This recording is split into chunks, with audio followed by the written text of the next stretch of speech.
ভগবান সত্যযুগে নিয়েছিলেন। কি নিয়েছিল সত্যযুগে? সত্যযুগের তপস্যা।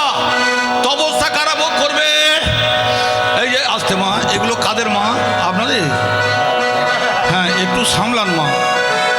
সব জায়গায় নিজের উঠান বা খামার বা রান্নাঘর ভাববেন না, এটা হরিবাসর। আসতে মায়েরা শুনুন, যে কথা বলার জন্য এই কথা বলছি। সত্যযুগে তপস্যা করেছিল কারা? যারা সত্য কথা বলতো। তাই কলিকালের লোক মা তপস্যা করতেই পারবে না। কেন? তপস্যা করতে গেলে চোখ বন্ধ করতে হবে, চোখ বন্ধ করে তার সাধন ভজন করতে হবে। কিন্তু যখনই চোখ বন্ধ করব, আলু 26 টাকা, বেগুন 45 টাকা, নেপালগঞ্জের মাছ ও হাটে থাক, রান্নাঘরে যেতে হবে না, এই চিন্তা। তো এই রকম যাদের চিন্তা, তারা ওই সত্য কথা বলতে পারবে না। কি বলছে বুঝতে পারছেন? 500 টাকা নিয়ে আপনার স্বামী বাজারে গেল, আর ব্যাগ ভর্তি হলো না। বউটার পিছনে হাতটা দেখা যাচ্ছে ঝেঁটা নিয়ে দাঁড়িয়ে আছে। বরটা সত্য কথা বলবে?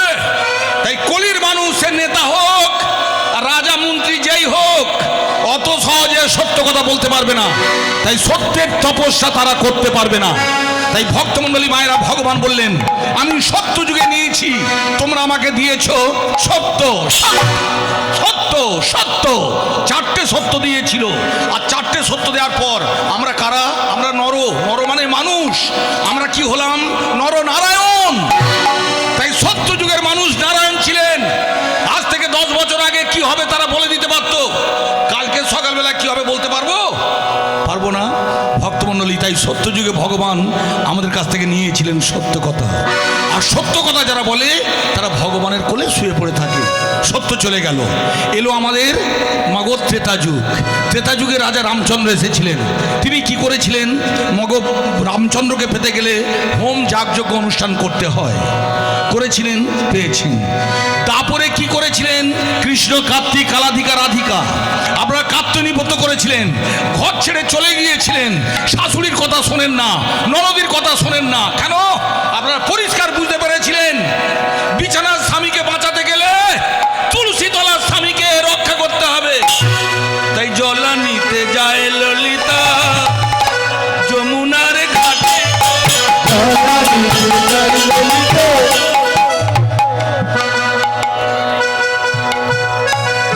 ও কালীঘাট জলা নিতে যায় ললিতা যমুনার ঘাটে, জলা নিতে যায় ললিতা যমুনার ঘাটে, যমুনার ঘাটে গো, যমুনার ঘাটে গো, যমুনার ঘাটে গো, যমুনার ঘাটে গো, জলা নিতে যায় ললিতা যমুনার ঘাটে গো, জলা নিতে যায় ললিতা যমুনার ঘাটে গো। এই বিশাখা, এই কলম কিনি, আমরা তো যাচ্ছি কালো ছেলেটাকে পাবো বলে। তুই কোথায় যাচ্ছিস? আমি কোথায় যাচ্ছি জানিস? আমি ঘুমাচ্ছিলাম, আমাকে ডেকে দিল। এবার বলুন তো মা, আপনাকে কে ডাকে? আপনার স্বামী ডাকে, কিন্তু জগৎ স্বামী ডাকে না। তাই ললিতা বিশাখাকে কে ডেকেছিল? জগৎ স্বামী। তাই তারা বলেছিল, আমি যদি যাই পথে স্বামী যাই মোর সাথে সাথে, আমি যদি যাই সাথে সাথে, আমি যদি যাই পথে স্বামী যাই মোর সাথে সাথে, চরণে চরণ ঠেকাইয়া, চরণে চরণ ঠেকাইয়া, চরণে চরণ ঠেকাইয়া, চরণে ঠেকাইয়া, জলা নিতে যায় ললিতা যমুনার ঘাটে গো, জলা নিতে যায় ললিতা যমুনার ঘাটে গো। আগো তারপরে যারা জন্মগ্রহণ করেছিল ললিতা বিশাখা, মাঠ ঠেঙা খেতে পারে, শাশুড়ির মুখ ঝামটা, ননদীর দাঁত খিচুনি খেয়েছেন। ননদীর দাঁত খিচুনি না বললে আমি শুনবো না, ওই জন্য তো মেয়ে ছেলে হয়নি। যত সুন্দর হোক আর যত তার বাবার টাকা থাকুক, সেই বাড়িতে যদি বিধবা শাশুড়ি থাকে আর একটা মক্কেল ননদী থাকে, কত ধানে কত চাল তারা জানে। কিন্তু তারা একটা কথা বুঝেছিল, যতই শাশুড়ি থাকুক আর ননদী থাকুক, ভগবানের ওপর কেউ নেই। তাই মাঠ ঠেঙা খেয়ে তারা একটা কাজ করেছিল, তারা ভগবানের গুণগান করেছিলেন। কৃষ্ণ কার্তিক কালাধিকা রাধিকা হয়েছিলেন, বুক চিরে রক্ত দিয়েছিলেন, চোখ ফাটা কান্না কেঁদেছিলেন। কান্না কাঁদতে কাঁদতে যাদের বরদান করেছিলেন তারা ভগবানকে পেয়েছিল। তাহলে আপনারা পরিষ্কার বুঝতে পারলেন ভগবানকে পেতে গেলে কিছু দিতে হবে। কিন্তু কলিকালে যখন আপনাদের ভগবান এলেন গৌরাঙ্গ রূপ নিয়ে, তখন বললো আমি নিতে আসিনি, আমি দিতে এসেছি। তোমরা আমার কাছে এসো, আমি তোমাদের কথা দিচ্ছি। হ্যাঁ, সত্যযুগে নিয়েছি, দাপরে নিয়েছি, ত্রেতা যুগে নিয়েছি, কলিকালে আমি দিতে এসেছি। তাই তোমরা বলো, বদনে বদন মিলিয়ে বলো, কণ্ঠে কণ্ঠ মিলিয়ে বলো, তুলসী তলায় ঘোরা ঘুরে দিয়ে বলো, পাড়ায় পাড়ায় গিয়ে বলো হরি বল।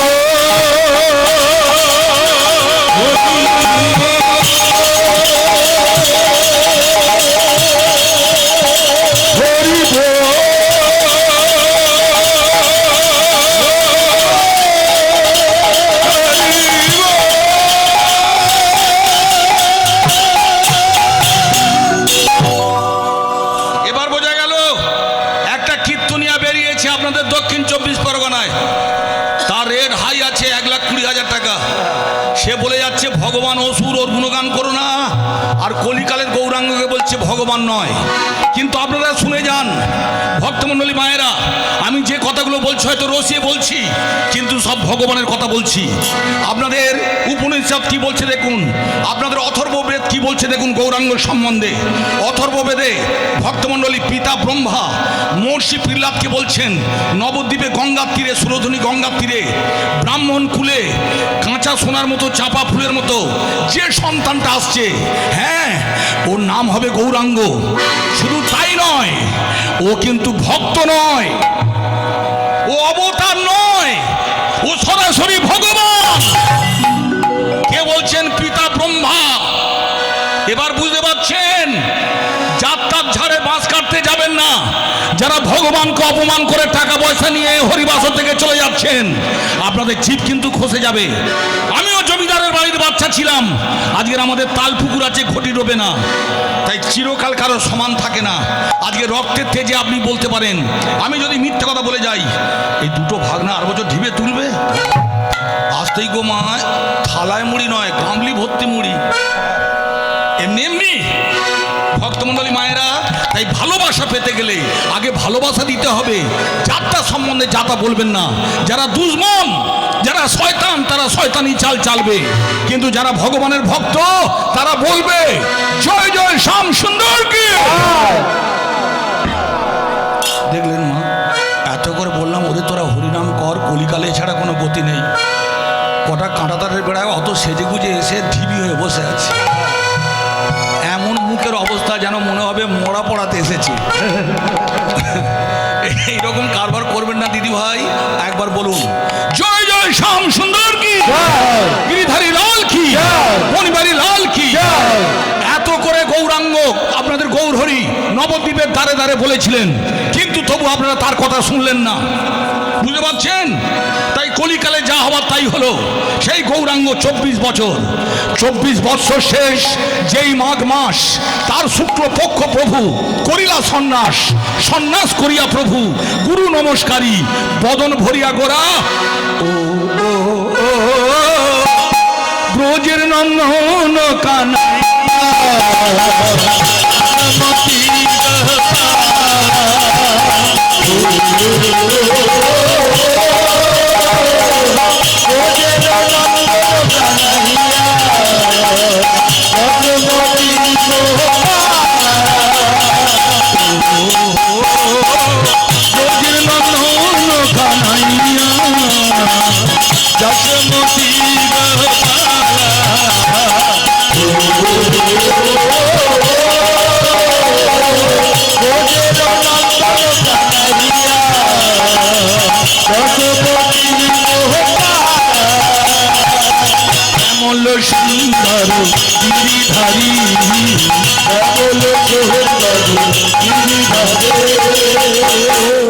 মায়েরা, হরিনাম শুনতে শুনতে প্রথম দিকে বসে যদি এইভাবে দল বেঁধে একটা পর একটা উঠে চলে যান, আমার নামটা কি খুব খারাপ হচ্ছে মা?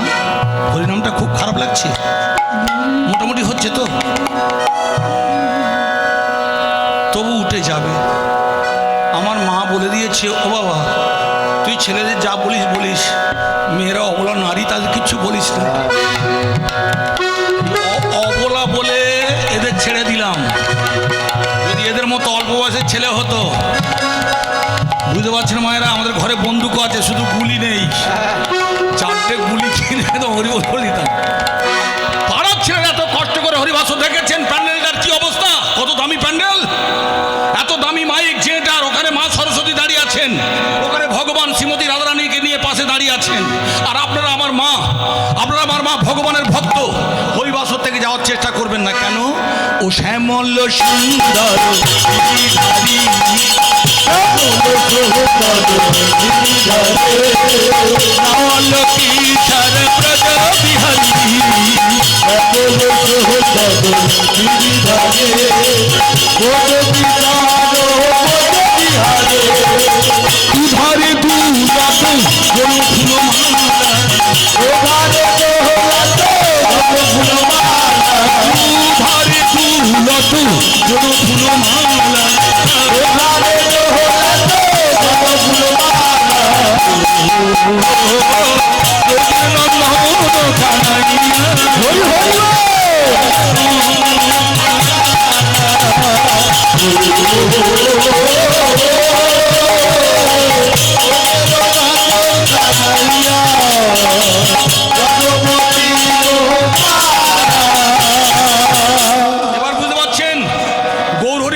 রাতের অন্ধকারে।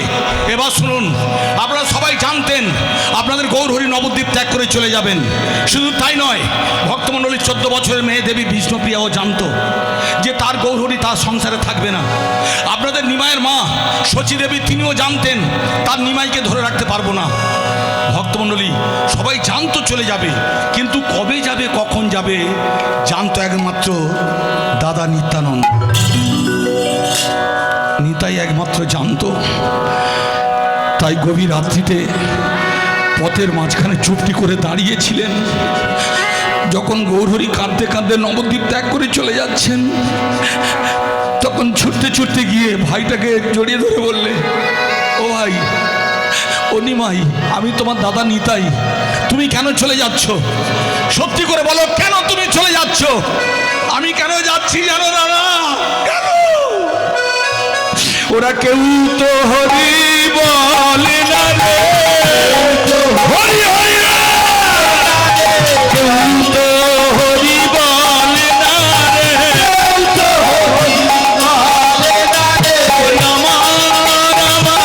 আমার বলে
বয়সে আমি কীর্তন গাইতে এসেছিলাম। দেখতে দেখতে 30টা বছর, আসতে দেখতে দেখতে 30টা বছর আমার কেটে গেছে। কিভাবে হরিনাম গাইতে গাইতে এতগুলো বছর আমার ওপর দিয়ে চলে গেছে আমি নিজে কিন্তু বুঝতে পারিনি মা। তাই আমি আপনাদের বলতে এসেছি মা, আমি যেদিন মারা যাব জেনে রাখবেন, আমি যে বাড়ির ছেলে সেই বাড়িতে আমাদের অভাব ছিল, 6 মাস ভাতের মুখ দেখিনি, কিন্তু আজকের ব্যাংকে কমপক্ষে 4 কোটি টাকা আছে। কিন্তু আমি যেদিন চলে যাব মা, আমার টাকা আমার সঙ্গে যাবে না। যে ছেলেকে আমি নিজে না খেয়ে বড় করেছি সেই ছেলে আমার সঙ্গে যাবে না। একটা ছেলে তো মারা গেছে শুনলেন, আমার স্ত্রী যাবে না, আমার টাকা পয়সাও যাবে না। তাই আপনারা জেনে রাখবেন, আমার যা হাল হয়েছে আপনাদের তাই হবে। তাই আপনারা যেহেতু হরিবাসরে এসেছেন, কলিকালে হরিনাম ছাড়া কোনো গতি নেই। কেন? অনিত্যং সুখম লোকমিম পাপ্যে ভজস্ব মাম।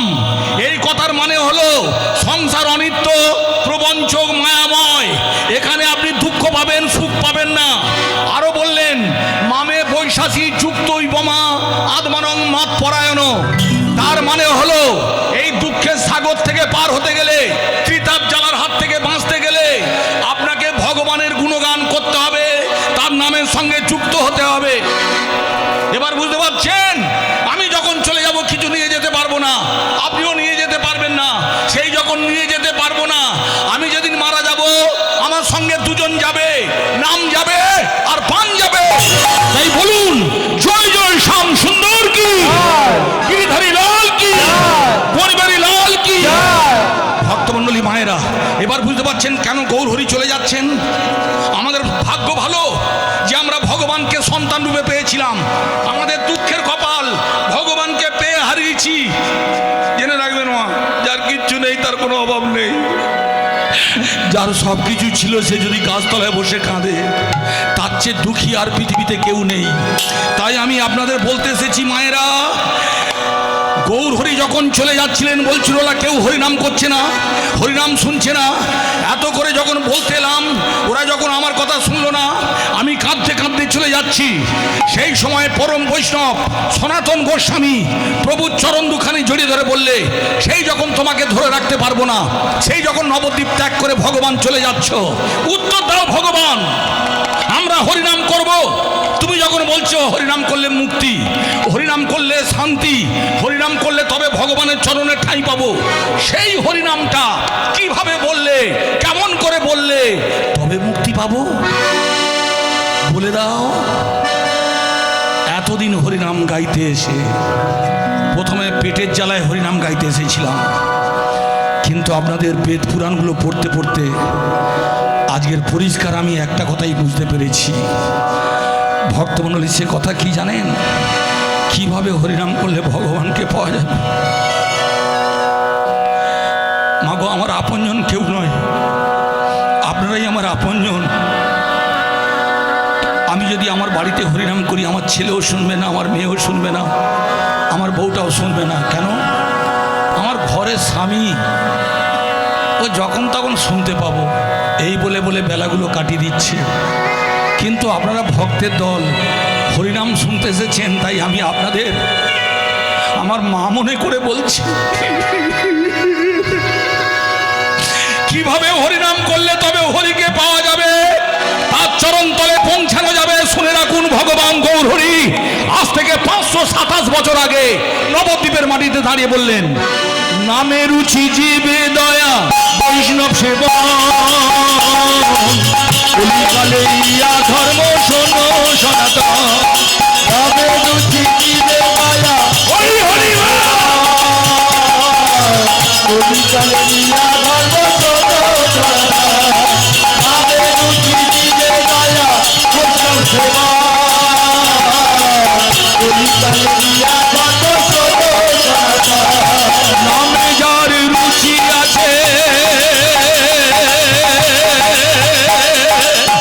জীবে যার দয়া আছে, দয়া আছে, বৈষ্ণবে যার সেবা আছে, বৈষ্ণবে যার সেবা আছে, কলিকালের ইয়া ধর্ম শোনো সনাতন। কলিকালের ইয়া ধর্ম শোনো সনাতন। নামে রুচি জীবে দয়া বৈষ্ণব সেবা, রুচি জীবে দয়া বৈষ্ণব সেবা, কলিকালের ইয়া ধর্ম শোনো সনাতন। কলিকালের ইয়া ধর্ম শোনো সনাতন। মায়েরা, একদম এদিক মন তাকাবেন না মা। প্রথমেই বলেছি, everywhere a good mother product a good son. আপনি যেমনটি হবেন আপনার সন্তান সেই রকম হবে। আসতে ভাই, ভগবান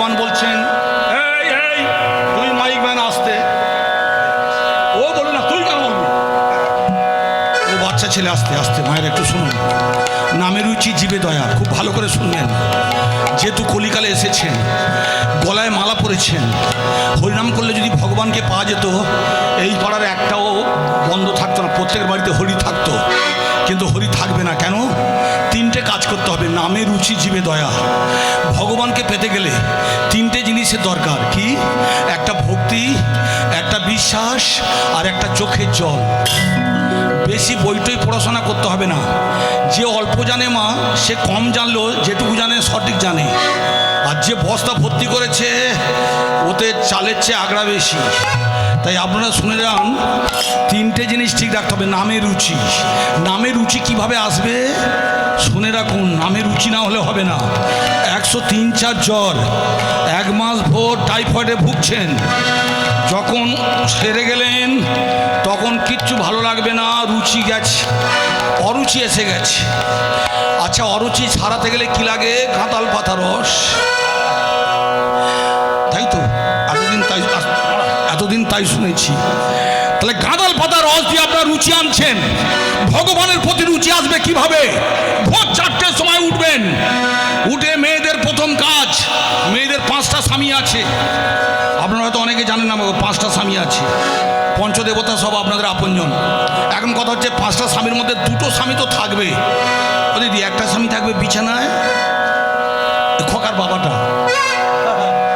হাসবেন না, আর একটা থাকবে তুলসী তলায়। ঠিক আছে? তাই তুলসী তলার স্বামী মানে ভগবানের কাছে যেতে গেলে নিজের স্বামীকে ষষ্ঠাঙ্গে শুয়ে পড়ে প্রণাম করতে হবে। এবারে একটু মাগো হিসেব করে দেখে নেওয়া যাক, কে কে ভোরবেলা ভোর 4টের সময় ঘুম থেকে উঠে ব্রহ্ম মুহূর্তে স্বামীকে শুয়ে পড়ে প্রণাম করেন। হাতটা তুলুন তো, আমি দেখে সবর সবর ঘর যাব। দেখলেন কোথায় গন্ডগোলটা? বুঝতে পারছেন? পরের চোখে দিলে ফাঁকি, নিজের চোখে পড়বি ধরা। পড়বি রে তুই প্রাণে মারা। কালকে যেখানে গান গাইছিলাম, একটা বউ বলল ও যন্ত্রটা মাল খায়, ওকে আবার কি প্রণাম করব? মায়েরা শুনে রাখুন, মাল খাক আর যাই খাক, যত কাঁচা লোয়া হোক, যত জং ধরা লোয়া হোক, পরশমণির পাল্লায় পড়লে কাঁচা লোয়া সোনা হয়ে যাবে। সত্যি বলছি। তাই সত্যি যারা সতী নারী হবে, ওই মাতালদের সঙ্গে বিয়ে হলে সে সত্যবান হয়ে যাবে। প্রত্যেকের ব্যামো খারাপ। যখন বিয়ে দিয়েছিলাম, তোমার ছেলেটা ভালো ছিল, বিয়ের পর তো এরকম যন্ত্র হলো। এবার বুঝতে পারছেন আপনাদের হাতে কত ক্ষমতা? সেই ক্ষমতা ব্যবহার করুন। তাই ভোর 4টের সময় উঠে প্রথমে স্বামীকে প্রণাম করবেন। তবে আমার বউটা যেভাবে প্রণাম করে, মা, আমার কপাল দোষে এরকম জুটেছে। সে কিভাবে প্রণাম করে ওইভাবে প্রণাম করবেন না। আমার বউটা কিভাবে প্রণাম করছে দেখুন। হে দেখো, আমি বাপের বাড়ি চলে যাচ্ছি, এই একটা প্রণাম গো মা। 50,000 টাকা নগদ নিয়েছি বলে কিচ্ছু বলেনি, শুধু সহ্য করে। কিন্তু কলিকালের ছেলেরা নগদ নিলেও আছাড়ে বম দিয়ে মারবে। ভালো করে শুনুন। কিন্তু সেই স্বামীকে প্রণাম করবেন কিভাবে দেখিয়ে দিই, কাল ভোর থেকে করবেন, তাহলে আমার দেখিয়ে দেওয়া সার্থক হবে। ঠিক এইভাবে প্রণাম করবেন।